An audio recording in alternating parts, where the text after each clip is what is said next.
यांचं शिष्टमंडळ येथे दाखल झालेलं आहे। या मराठवाड्याच्या पावनभूमीमध्ये, या क्रांतिमय मातीमध्ये, ज्या मातीनं या महाराष्ट्राचा, या मराठवाड्याचा धगधगता इतिहास ज्वलंत ठेवला, अशा छत्रपती शिवरायांच्या स्मारकाभोवती गेल्या 14 दिवसापासूनचा हा जो मराठवाड्याचा लढा आहे, मराठवाड्याच्या सर्वांगीण न्याय हक्काचा जो लढा आहे, याची दखल घेऊन सन्माननीय शिक्षण मंत्री दीपकजी केसरकर साहेब, त्याचबरोबर या छत्रपती संभाजीनगरचे पालकमंत्री अब्दुल सत्तार साहेब, त्याचबरोबर त्या छत्रपती संभाजीनगरचे जिल्हाधिकारी, त्याचबरोबर छत्रपती संभाजीनगरचे सीपी साहेब, या सर्व मान्यवर इथे दाखल झालेले आहे। कृपया मीडिया बांधवांच्या फ्रेंडला जागा द्या। जेही महत्वाचे सर्व व्यक्ती आहेत ते वरती स्टेजवरती आहे, कृपया कोणीही स्टेजवर येण्याचं टाळायचं आहे।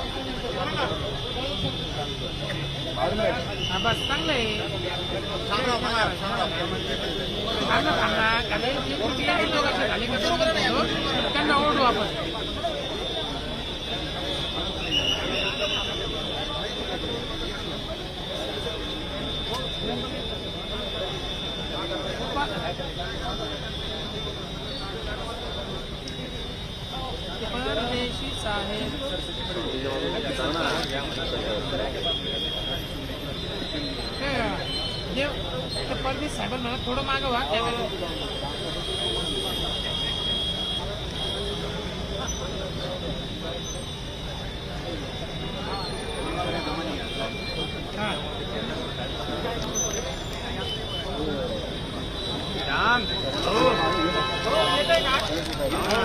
ए भैया तुम्ही या ना इकडे खाली,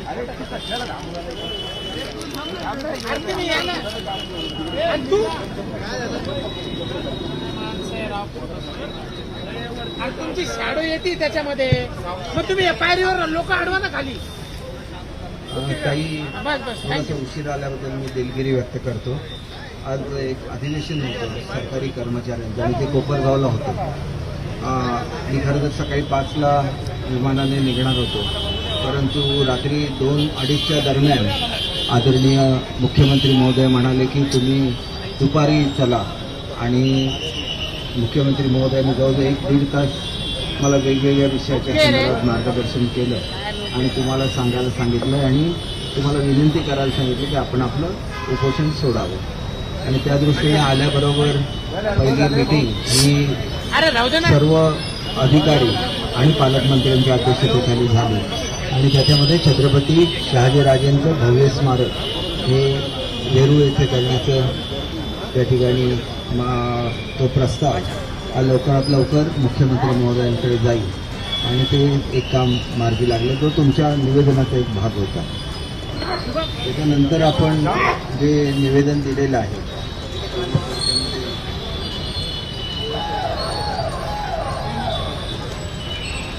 आपण गॅझेटियरच्या संदर्भात एक मुद्दा मांडलेला आहे। त्याचा मुद्दा कॉमन आहे, कारण इथं सुद्धा आंदोलनं चालू आहे। तर आपण दोघांनाही विश्वासात घेऊ, अशा संदर्भात CM साहेब लवकरच निर्णय घेतील। म्हणजे हा मुद्दा त्यांनी मान्य केला की हा गॅझेटियरचा जो मुद्दा आहे तो, कारण इतर आंदोलकांना सुद्धा त्यांनी काही शब्द दिलेले आहे। तर तुम्हाला एकत्रित याच्यावर न्याय 100% मिळेल मी आपल्याला, कारण काय शेवटी हे एक मोठं आंदोलन आहे, याच्यातली एकीस्वर टिकली पाहिजे की आंदोलनामध्ये दुही झाली असं कुठे होऊ नये, असं स्वतः मुख्यमंत्री महोदयांचं म्हणणं आहे। त्या दृष्टीने आपण विश्वास ठेवू की हा मुद्दासुद्धा आम्ही लवकरच चर्चेला आणू। त्याच्यानंतर आपण EWS आरक्षणच्या संदर्भात लिहिलेलं आहे। तर कसं आहे की दुसरं आंदोलन, दुसरं आपल्याला आरक्षण मिळाल्याशिवाय EWS काढणं, आता सुद्धा मोठ्या प्रमाणात मराठा समाजाची भरती चालू आहे वेगवेगळ्या पोस्टवर, तर त्याला कुठेतरी खीळ बसेल। तर त्या दृष्टीने आणि कोर्टाने सुद्धा काही स्टे दिलेला नाही आपल्या आरक्षणाला, त्यामुळे 10% जे आरक्षण आहे जे एक्सक्लुझिव्हली मराठा समाजासाठी आहे ते चालू राहील। आणि दुसरं कुठलं मिळालं तर मग आपण EWSचा विचार करू। हा तुमचा मुद्दा क्रमांक 2 होता तुमच्या ह्याच्यामध्ये। मुलांचं शिक्षण पूर्णपणे मोफत करावं अशी एक मागणी आपण केलेली होती। मराठवाड्यापुरता याचा विचार करत असताना जे तालुके ह्युमन इंडेक्समध्ये कमी आहेत त्या तालुक्यापुरतं ट्रायल बेसिसवर ही स्कीम चालू करावी असं एकंदर मत आहे. कारण महिलांचं शिक्षण आपण नुकतंच मोफत केलेलं आहे. ताबडतोब हे केलं तर मग पूर्ण इतर कॉलेजेस आणि खूप मोठा बोजा त्या पर्टिक्युलर पिरियडमध्ये आला तर मग आपलं बजेटसुद्धा कोलॅप्स होऊन जातं. तर आपण मराठवाड्यापुरता ह्याचा विचार करू आणि औरंगाबाद म्हणजे संभाजीनगर डिव्हिजनचे जे जिल्हे आहेत त्याच्यामध्ये किती तालुके आपण एक रिपोर्ट पाठवा याच्याखाली येतात ह्युमन इंडेक्सच्या ह्याच्या त्याच्यापुरता आपण तो विचार 100% करू. आपण एक अधिवेशनची मागणी केलेली आहे.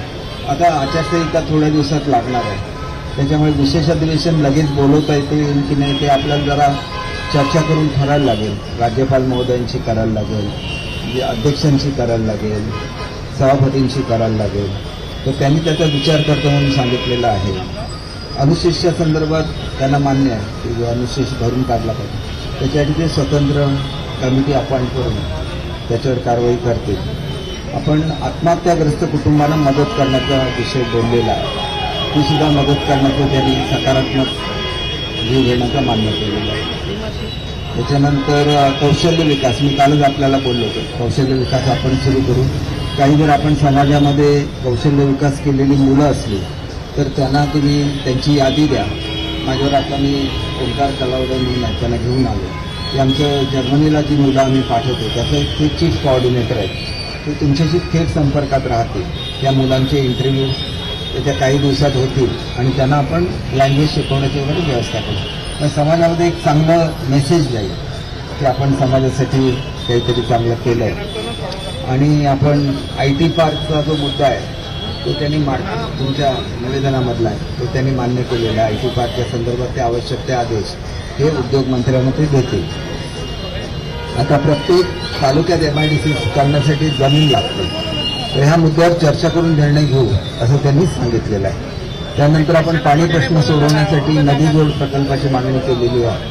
त्याच्यामध्ये वॉटर ग्रीड ही मराठवाड्यासाठी ऑलरेडी आमच्या सरकारने मान्य केलेलं आहे. त्यामुळे हा काय आपला प्रश्न शिल्लक राहणार नाही. गॅझेटियरच्या संदर्भात मी आत्ताच आपल्याला सांगितलं की एकत्रित चर्चा करून त्याच्यावर निर्णय घेण्यात येईल. तर ते दोन्हीचे जेणेकरून वेगवेगळ्या समाजामध्ये दोन गट झाले किंवा फूट पडली असं चित्र कुठल्याही परिस्थितीत उभं राहता कामा नये असं मुख्यमंत्री महोदयांचं म्हणणं आहे. तर दोघांनाही विश्वासामध्ये घेऊन याच्यावर आम्ही निर्णय घेऊ. नाहीतर काय होईल की आपण आपल्या एकंदरीत जे एकी आहे मराठा समाजाच्या क्रांती मोर्चाची ती एकीसुद्धा तशीच राहिली पाहिजे असं मुख्यमंत्री महोदयांचं याच्यावर म्हणणं आहे. आपण रोजगार निर्मितीबद्दल म्हटलेलं आहे तर त्याच्यावर त्यांनी हे जर आता जसे आपल्याकडे इंडस्ट्रीज येतील तसं हे होईल. पण तुम्ही जी 75% मागणी केलेली आहे रिझर्वेशन ठेवायची म्हणजे एक्झिस्टिंग इंडस्ट्रीमध्ये ती त्यांनी मान्य केलेली आहे. तसं ते GR काढतील म्हणजे त्याचे इन्स्ट्रक्शन्स देतील. आणि आपण दुसरं एक चांगलं म्हटलेलं आहे की हे सगळं करत असताना OBC आणि यांचं एकत्र समन्वय व्हावं तसं त्यांनी मान्य केलेलं आहे. जे आरोपींच्या संदर्भात आपण एक मुद्दा केलेला होता की ज्यांनी गुन्हास्पद अशी कृत्य केलेली आहे तर त्यांच्यासाठी ऑलरेडी फाशीची शिक्षा झालेली आहे. अपिलात गेले त्या ठिकाणी आम्ही फाशीच द्यावी असं आमचं म्हणणं आणि त्याला आम्ही फास्ट ट्रॅकमध्ये नेऊ. तो आपल्याला कुठल्याही परिस्थितीमध्ये तो न्याय मिळेल. बंगालमध्ये होणाऱ्या हिंदूंवरच्या अत्याचारांचा एक मुद्दा तुम्ही मांडलेला होता. त्याच्याबद्दल त्यांनी प्राईम मिनिस्टर साहेबांची चर्चा केली आहे, होम मिनिस्टर साहेबांची केली आहे. हा केंद्राचा विषय आहे त्याच्यामुळे त्याच्यावर न्याय मिळेल. शिक्षणाच्या संदर्भात मी मगाशी सांगितलं तो मुद्दा डबल आलेला आहे. आपण जे स्मारकाचं म्हटलं ते आम्ही आत्ताच चर्चा केलेली आहे. 8 दिवसामध्ये प्रस्ताव जाईल आणि तुम्ही 10 दिवसामध्ये ती मागणी मान्य करावी असं म्हटलेलं आहे. त्याच्यावर आम्ही सकारात्मक काही निर्णय घेऊ. आपण एक मागणी अशी केली आहे की सारथी, बालती आणि महाज्योती याच्या अटी शिथिल करून आपल्याला जी सध्या 15 लाखापर्यंत हे द्यायचं ते आपण 25 लाख करावायची मागणी केली आहे. त्याच्या बाबतीत सुद्धा मुख्यमंत्री सकारात्मक आहेत. उच्च शिक्षणासाठी तुम्ही MIDCमध्ये किर्लोस्कर टोयोटामध्ये तरुणांना लोकल संधी द्यावी हा मुद्दा त्यांनी मान्य केलेला आहे. आणि त्याच्याचबरोबर मर्यादा जी आहे ती 15 वरून 25 लाख करायची, ते सुद्धा त्यांनी त्याचा विचार करायचा मान्य केलेला आहे. आपलं जे ह्याचं महामंडळ आहे अण्णासाहेब पाटील, तो त्यांनी मान्य केलेला आहे. आणि आपण जो पतसंस्थेचा मुद्दा या ठिकाणी मांडलेला आहे, त्या पतसंस्थेच्या मुद्द्याच्या संदर्भात आपण ऑलरेडी निधी मंजूर केलेला आहे. फायनान्सला ज्या पतसंस्था अडचणीमध्ये येतील त्याला सरकार मदत करतं. असे बरेचसे मुद्दे, साहेब स्वतः माझ्यावर 1.5 तास बसले होते. प्रत्येक मुद्द्यावर त्यांनी विचार केला आणि तुम्हाला एक सकारात्मक असा प्रतिसाद दिलेला आहे. त्याच्यामुळे ताई, माझी विनंती आहे की स्वतःचा जीव सुद्धा महत्त्वाचा असतो. मुख्यमंत्री महोदयांनी स्वतः मला पाठवलेला आहे. तुमची काळजी असल्यामुळे, आपल्या बहिणीची काळजी असल्यामुळे त्यांनी मला तुमच्याकडे पाठवलं. आणि तुम्हाला माहिती आहे की स्वतः ते तुमच्या समाजाचे आहेत आणि तुमच्या समाजाची जवळ प्रत्येक मागणी त्यांनी लावून धरलेली आहे. आपल्याकडे मोठ्या प्रमाणात कुणबी दाखले मिळत नव्हते, त्यांनी स्पेशल कमिटी नेमून कुणबी दाखले उपलब्ध करून दिलेले आहे. एक प्रश्न असा आहे की सर्टिफिकेट तुम्हाला वेळेवर मिळावं, म्हणजे प्रमाणपत्र मिळावं आणि त्याची व्हेरिफिकेशन व्हावं. ते दोन्ही मुद्द्यासाठी त्यांनी हे शिंदे समितीकडे पुन्हा एकदा सोपवण्याचं मान्य केलेलं आहे. त्यांच्याकडून आवश्यक ते आदेश दिले जातील. त्यामुळे बहुतांश मुद्दे तुमचे मान्य झालेले असल्यामुळे आपण हे उपोषण मागे घ्यावं अशी माझी विनंती आहे. आता मी जे बोलतोय हे सगळं रेकॉर्डिंग होतंय, या प्रेसमध्ये त्याचं रेकॉर्डिंग झालेलं आहे. तर त्याच्यामुळे आपण आता उपोषण मागे घ्यावं सगळ्यांनाच विनंती आहे. कारण काही प्रतिकात्मक आहेत तुमच्या सगळ्यांच्या वतीने आणि एवढ्या तरुण वयामध्ये त्यांनी चांगलं असं उपोषण आपल्या समाजासाठी केलं आहे. त्याच्यामुळे मी मनापासून त्यांचं कौतुक करतो आणि ताईंना विनंती करतो की आता मुख्यमंत्री महोदयांच्या विनंतीला मान देऊन आपण हे उपोषण आता सोडावं. आणि जर काही मुद्दे राहिलेले असले तर मुंबईला आम्ही बैठक घडून आणू तुमच्या सर्वांच्या. हो.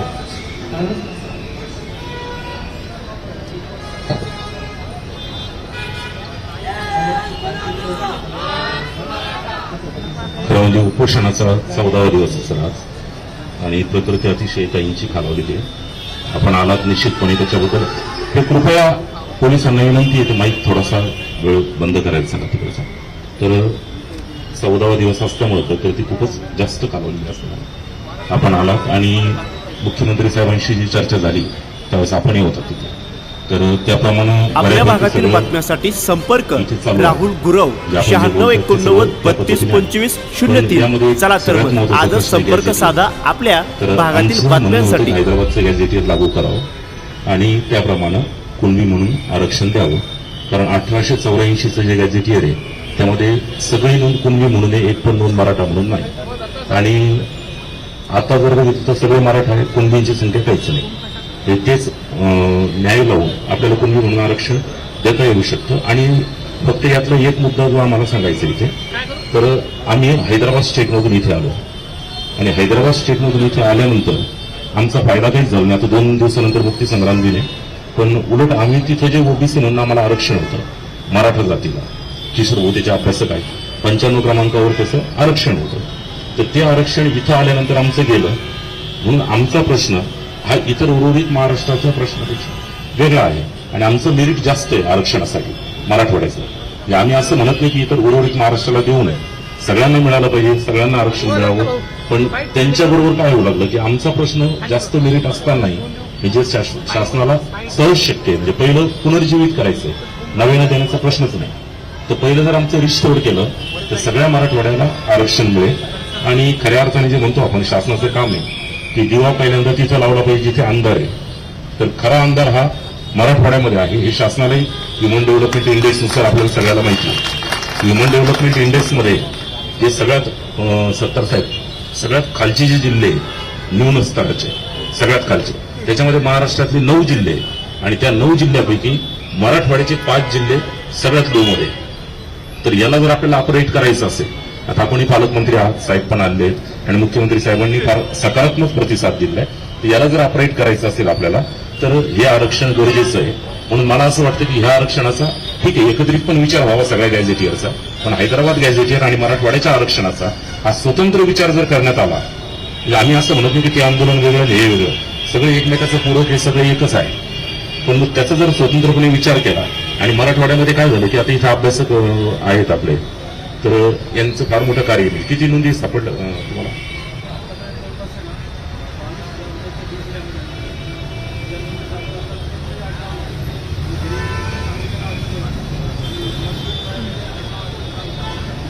म्हणजे आता हे डॉक्टर उद्धव घोडकेचे सांगताय सर, आमच्याकडे आडनावाची पद्धत नाही. म्हणजे जुन्या काळामध्ये नाव आणि वडिलाचं नाव होतं. जी. हा मुद्दा सुद्धा सीएम साहेबांच्या बरोबर चर्चेला आला. तर ह्याला उपाय काय असतो की नाव नोंदवायच्या कुठल्या कुठल्या पद्धती असतं हे आयोग आयडेंटिफाय करतं आणि मग त्याला मान्यता देतं की अशी जरी नोंद असली तरी त्याला असं समजण्यात यावं असं करतो. तर तो आयोग त्यांनी नेमण्याचा मान्य केला शिंदे साहेबांकडे हे सगळं देण्याचं. त्याच्यामुळे तुमची ही जी काय अडचण आहे तुम्हाला दाखले मिळण्याची ती दूर होईल. तर माझी एक विनंती अशी आहे की साहेब, दुसरी माझी अडचण अशी झाली आहे की ते पायलट असो त्याला ठराविक अवर्स फ्लाय करता येईल. ते मी तुमच्याकडे यायला लागावं, मी दिल्लीवरून विमान मागवलं, त्याला जर मी ठराविक वेळेत नाही पोचलो तर मला आज माझ्या गणपतीला जाता येणार नाही. आमच्याकडे कोकणात गणपतीचा सण मोठा असतो. त्याच्यामुळे माझी आपल्याला विनंती आहे की आपण जरा ताईंना विनंती करावी. आणि ताईने आपला मुद्दा मला मान्य आहे, फक्त आपण जे म्हणताय की या आंदोलनाच्या वेळेला ही घोषणा व्हावी, तर माझी अशी तुम्हाला विनंती आहे की मराठा क्रांती मोर्चा हे मुळात एक एकजुटीचं प्रतीक होतं. तर आपण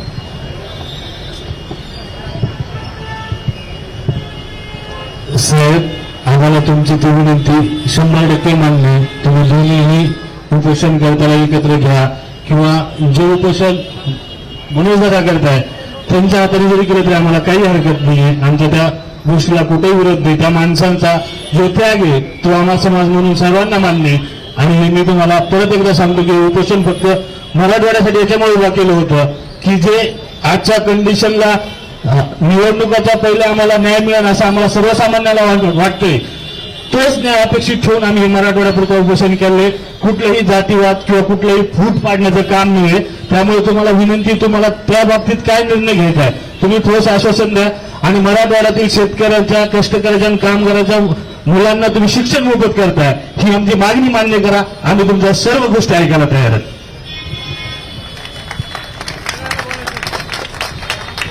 तर याच्यामध्ये 2 नंबरचा जो मुद्दा आहे, आज पोलीस भरती झाली, त्याच्यामध्ये मराठा मुलांकडनं सगळं EWS म्हणून सगळी प्रक्रिया पार पडली, पण निवड झाली EWS मधून आणि नंतर ACBC लागू झाल्यानंतर EWS आरक्षण गेल्यामुळे ह्या मुलांच्या नियुक्त्या थांबवल्या. असे आमचे समाजाचे 450 ते 500 मुलं आहेत. त्याच्यातीलच एक आमची ताई आलेली इथं.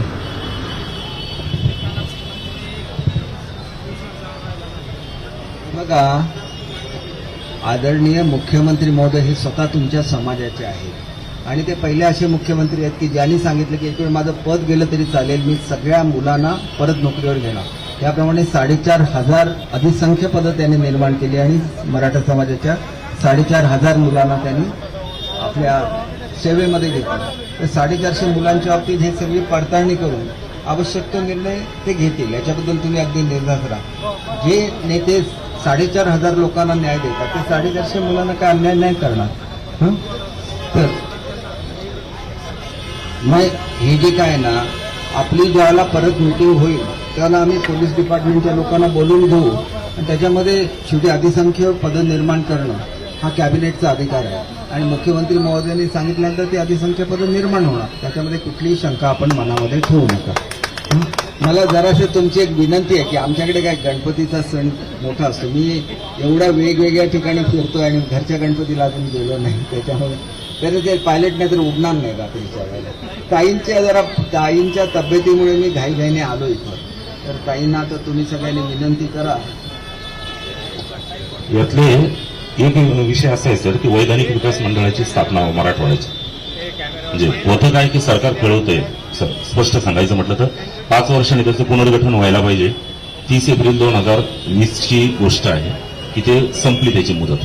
आणि त्याच्यानंतर ज्यावेळेस याच्यावर वाद झाला त्यावेळेस 2 उपमुख्यमंत्री, म्हणजे त्यावेळेसचे उपमुख्यमंत्री अजितदादा आणि विरोधी पक्षनेते होते देवेंद्रजी फडणवीस.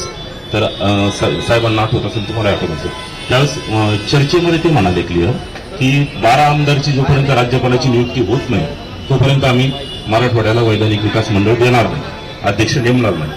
आणि त्याच्यानंतर मग 30 एप्रिल 2022ला ज्यावेळेस समजा आता दोन्ही सत्तेत आहेत, कोण मागणारे पण आहे आणि त्यावेळेस तर देवेंद्र फडणवीसांचं वाक्य होतं की आम्ही भीक नाही किंवा मराठवाड्याला ही भीक नाहीये, आम्ही भिकारी नाहीये, तर तो आमचा हक्क आहे आणि तो हक्क आम्ही मिळवणारच. मागणारे देणारे दोघं एकत्र आहे. तर मला असं वाटतं हा निर्णय तुम्ही आचारसंहितेपूर्वी निकालात काढायलाच हवा. मी गेल्याबरोबर सीएम साहेबांची उद्या दुपारी भेटणार आहे. त्यालाही तुमच्या भावना मी लक्षात घेईन आणि तुम्हाला न्याय मिळवून देईल. त्याच्यामध्ये काही अडचण येणार नाही. तर माझी आता तुम्ही सगळी ज्येष्ठ मंडळी आहे, आपण सविस्तर जवळजवळ 3 तास चर्चा केली मुख्यमंत्री महोदयांच्या, आणि तुम्ही बघितलं की सगळे ज्येष्ठ सगळे अधिकारी आलेले होते, कोणाला ते भेटले नाही, फक्त तुमच्याबरोबर थांबले. बरोबर. तर आता तुम्ही ह्या सगळ्याचा मान ठेवून ताईंना विनंती करावी आणि हे उपोषण मागे घ्यावं अशी माझी नम्र विनंती आहे.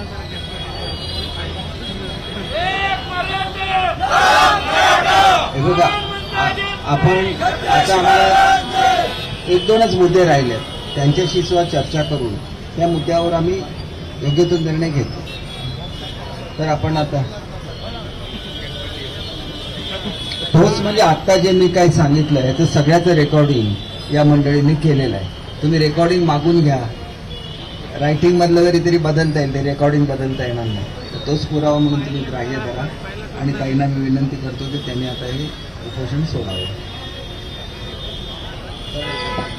नाही, विनंती करतो, पण आणखी 2 मुद्दे त्यातले जे सर आपले की अंतरवाली सराटीचे जे आंदोलन झाले त्या आंदोलकांवरील गुन्हे मागे घेण्याचं, आणि एकच मिनिट, आणि अंतरवाली सराटी आंदोलनामध्ये ज्या व्यक्तींना गंभीर दुखापत झाली, गंभीर जखमी झाले, अशा प्रत्येक व्यक्तीला 3 लाख रुपये मदत करावी शासनाने, अशी विनंती आम्ही त्यावेळेस केली होती.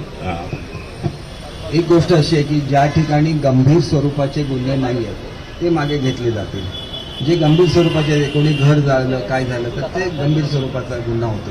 जे गंभीर स्वरूपाचे गुन्हे नाहीत ते मागे घेण्याच्या संदर्भात आम्ही कमिटी नेमू आणि त्या ठिकाणी ते मागे घेतले जाते.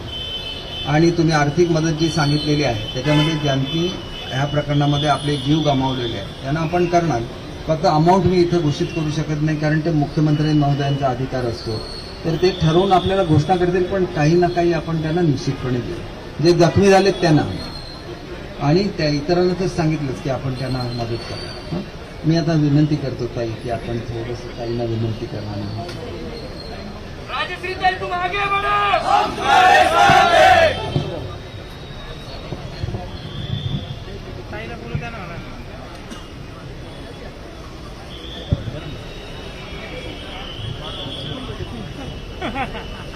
महाराष्ट्र राज्याचे मुख्यमंत्री माननीय एकनाथजी शिंदे साहेब यांच्यावरती आमचा पूर्णपणे विश्वास आहे, कारण ते स्वतः जातीनं मराठा आहेत. मराठवाड्याबद्दल त्यांना, मराठा समाजाबद्दल नेहमीच आस्था आहे. जसं की साहेब तुम्ही सांगितलं की दोन्ही आंदोलनकर्त्यांशी चर्चा करण्याचं, तर मी एवढंच सांगेल की आमच्यासाठी श्रेय महत्त्वाचं नसून मराठवाड्यातील मराठा समाजाला न्याय मिळवून देणं महत्त्वाचं आहे. राहिला श्रेयवादाचा विषय, ज्यावेळेस आरक्षण भेटल ते याचं सर्वस्वी श्रेय हे सन्माननीय एकनाथजी शिंदे साहेब, त्याचबरोबर अण्णासाहेब पाटील, जावळे पाटील, वडजे साहेब, विनायकजी मेटे साहेब व या आंदोलनामध्ये सहभागी झालेले आत्तापर्यंत 41 वर्षामध्ये ज्यांनी लढा दिला ते सर्व मराठा समाजाचे बांधव, माझ्या माता माऊल्या, अंतरवाली सराटीमध्ये ज्या सर्वांवरती लाठीचार्ज झाला त्या सर्व माझ्या माता माऊल्या, आणि आमचे किशोर भाऊ असतील, उगले भाऊ असतील, रवींद्रजी बनसोड सर असतील, आमचे मार्गदर्शक आदरणीय आमच्या संघटनेचे संस्थापक अध्यक्ष बाळराजे आवारे पाटील असतील, या सर्वांचं व मराठवाड्यातील, महाराष्ट्रातील सर्व मराठा समाजाचं हे श्रेय आहे. ही लढाई सर्व मराठा बांधवांची आहे, ना की कुणा एकट्याची आहे. आणि आम्हाला तुमच्यावरती, साहेबांवरती विश्वास आहे. आणि या सर्वांचं श्रेय आदरणीय आमचे गुरुतुल्य असणारे संघर्ष योद्धा मनोजदादा जरांगे पाटलांचं सुद्धा आहे.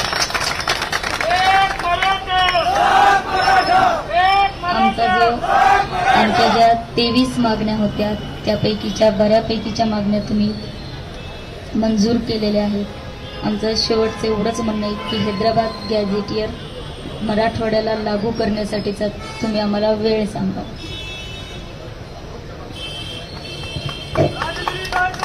मनोज दादांची चर्चा झाल्यानंतर काय होतं की त्यांनी सुद्धा या आंदोलनामध्ये मोठी भूमिका बजावलेली आहे. तर त्यांच्याशी सुद्धा चर्चा करून त्याच्यातला निर्णय आम्ही जाहीर करू.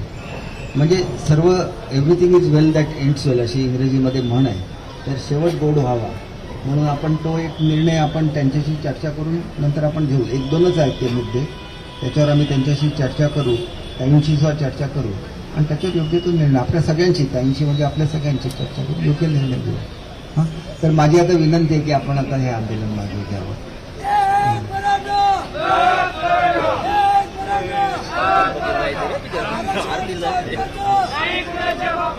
ते करणार त्यावेळेला डिक्लेअर करा. आपल्याकडूनच दिलं आहे. फक्त एक मी आपल्याला विनंती काय करतो, एक 2-3 दिवस आपण धीर धरा, सगळं एकत्र आपण करून टाकू. तो जो मुद्दा आहे ना तो सगळ्यांकडून एकत्र आलेला आहे. त्याच्यामुळे आम्ही एकाच ठिकाणी घोषणा केली तर ती चुकीची ठरेल. त्याच्यामुळे मला वाटतं ते तर आता ताईंना आपण विनंती करा. ताईचं म्हणणं आहे फक्त एक्झॅक्ट एक डेट सांगा मला की हे किती दिवसाच्या आत करणार.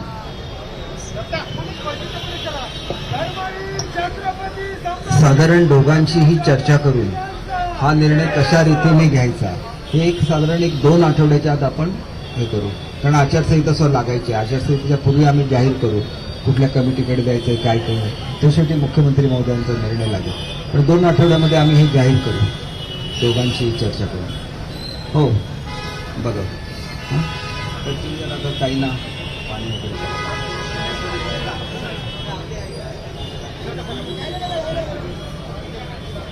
नाही मला तुम्ही सांगा, मी त्याचा पाठपुरावा करतो.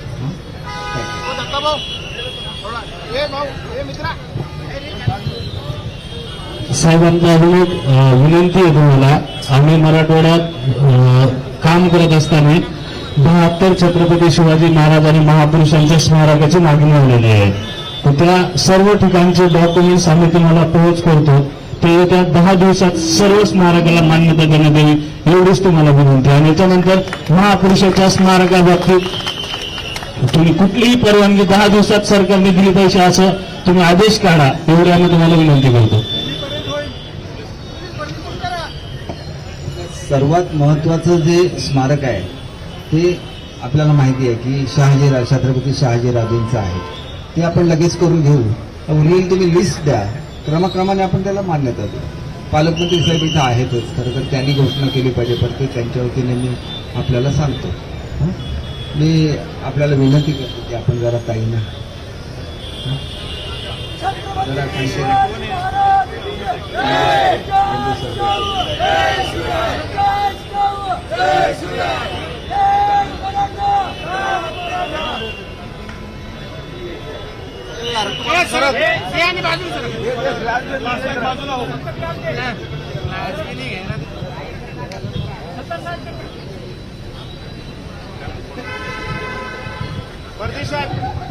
साहेब, हे जे पोलीस भरतीमधले जे उमेदवार आहेत, मराठी उमेदवार, यांना सोडून बाकीच्यांना जे आता पदावर रुजू करून घेतलेलं आहे, तर आम्ही मराठा EWS मधून जे फॉर्म भरलेलं होतं तर आम्हालाही लवकरात लवकर याच्याबद्दल रुजू करून घ्यावा हीच आमची मागणी.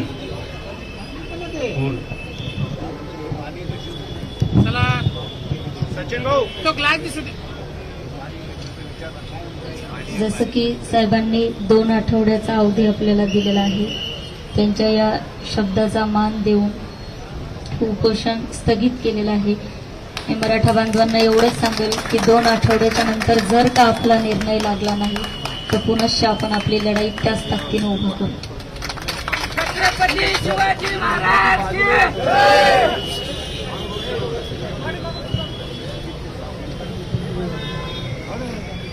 थोडंसं खाली ठेवा. 70 साहेब पुढे जा ना. 70 साहेब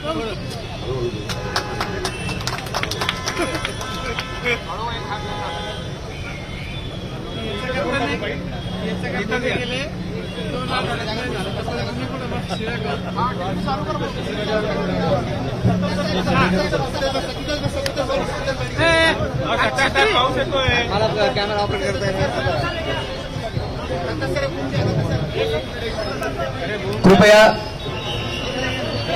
मीडिया बांधवांना सहकार्य करा. त्यांचे काय प्रश्न असतील त्यांना मंत्री महोदयांना विचारू द्या. बाकी इतर कोणीही मंडळी स्टेजवरती येऊ नाही. ऑलरेडी फ्रेम मध्ये आहे त्यांचा सेटअप.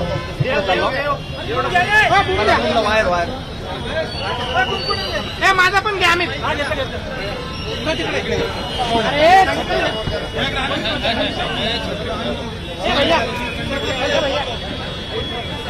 आणि माईक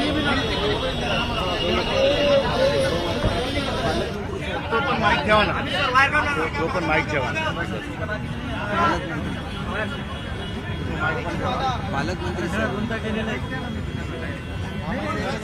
हा माईक द्या ना, आपला माईक द्या ना. सागर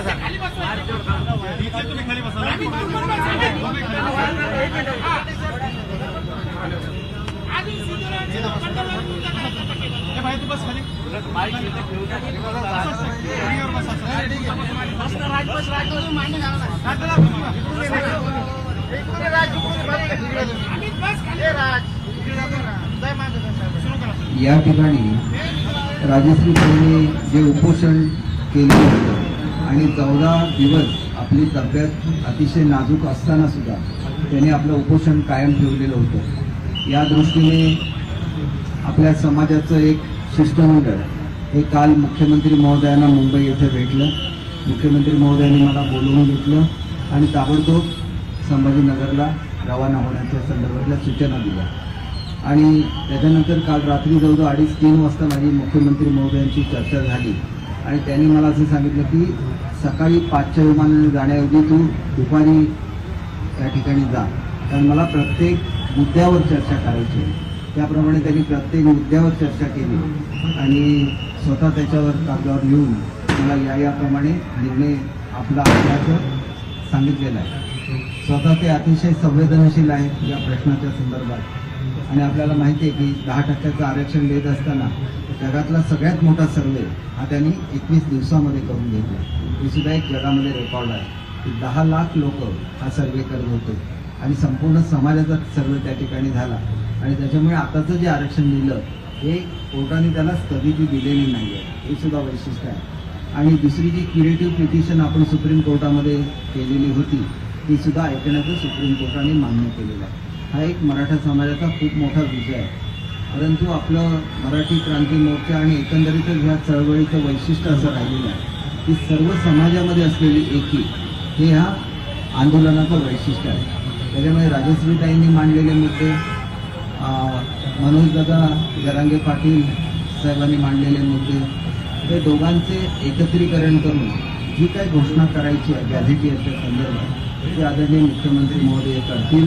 आणि मुख्यमंत्री महोदयांचं ठामपणे मत असं आहे की हे जे काय आंदोलन एकंदर उभं राहिलं त्याची असलेली एकी ही खऱ्या अर्थाने समाजाची ताकद आहे आणि ती एकी कायम राहावी म्हणून दोघांशी चर्चा करून ते निर्णय घेतील. आणि त्याच्यामध्ये विशेषतः मनोजदादांनी याच्यावर खूप काळ काम केलेलं आहे, त्या लढ्याचं नेतृत्व सुद्धा केलेलं आहे. त्याच्यामुळे त्यांचा योग्य तो मान ठेवून त्याच्यावर आवश्यक तो निर्णय घेतला जाईल. आपण मी जे काही सांगितलेले मुद्दे आहेत हे सगळे आपण चर्चेच्या वेळेला ऐकलेले आहेत आणि त्याच्यामुळे आपण सुद्धा आपल्या माध्यमातून हे मराठवाड्याच्या जनतेपर्यंत पोचवाल अशी मी अपेक्षा करतो. या आंदोलनाला आपण जी प्रसिद्धी दिली त्याच्याबद्दल सर्व मीडिया, वृत्तपत्र सर्वांचे आभार मानतो.